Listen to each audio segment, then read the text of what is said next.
So the Democrats had a good day yesterday. I thought this thing was going to be going on for a minute, but looks like Democrats had a good day yesterday.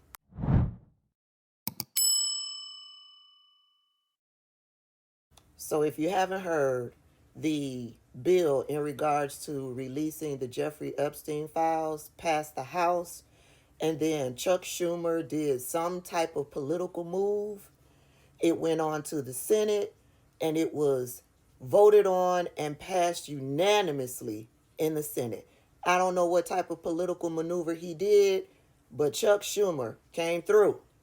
Also, I didn't know that there was a situation with the delegate from the Virgin Islands, Stacey Plaskett. I was listening to the vote and all of the debating happening in Congress while I was working yesterday. And the whole situation with Stacey Plaskett came up. They started debating on whether or not to censure Stacey Plaskett.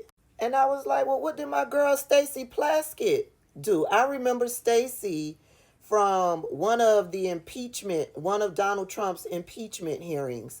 I don't know if it was the first or the second, but Stacey Plaskett is yet another badass black woman up there in Congress. And so as I'm listening to the debate, it seems to me that Republicans was trying, it was a retaliation move in my opinion.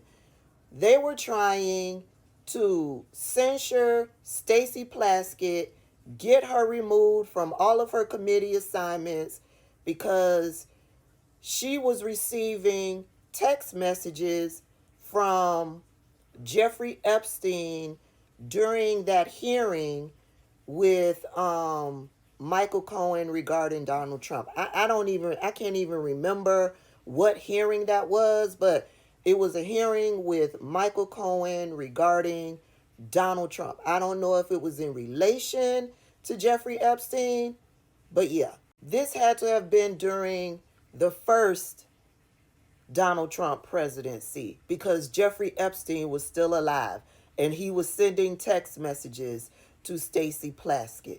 And so I was like, what was the text messages? That was my first question. Do we know what the text messages said? Not to excuse any wrongdoing. I just want to know what did the text messages say? And as that was going through my head, Jamie Raskins had stepped up to the mic to become a part of the debate. And Jamie Raskins said that they hadn't even done an ethics investigation into whatever was going on between Stacey Plaskett and Jeffrey Epstein and these text messages.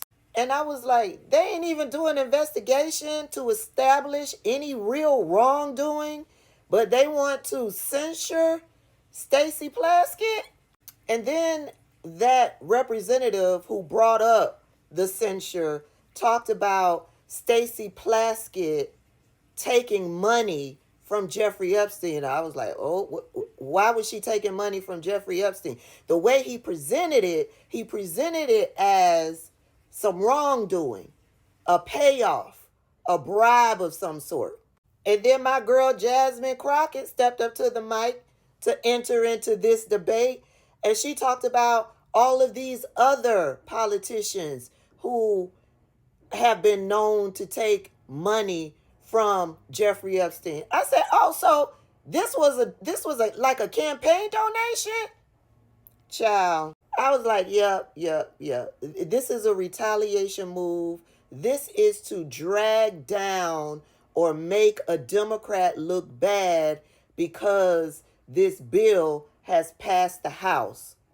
This is what they were doing. Now, I don't know the entire situation, but my feeling is because Stacey stepped up to the mic to defend herself, and she mentioned that Jeffrey Epstein was one of her constituents. He may be a shit-ass person, but he's still a valid and viable constituent to Stacey Plaskett because he lived in the Virgin Islands. And so one of my mutuals sent me a link to an article with the Miami Herald, and yeah, there was a lot going on between Jeffrey Epstein and the Virgin Islands and the cover-up of his whole entire operation that he had going on. I'm not saying that Stacey herself specifically was a part of it. I'm saying that the article brought to light a whole lot of that was going on between Jeffrey Epstein and the millions of dollars that he was paying to the Virgin Islands for the people over the Virgin Islands to look the other way. Anywho, their bill failed. Them wanting to censure Stacey Plaskett, it failed.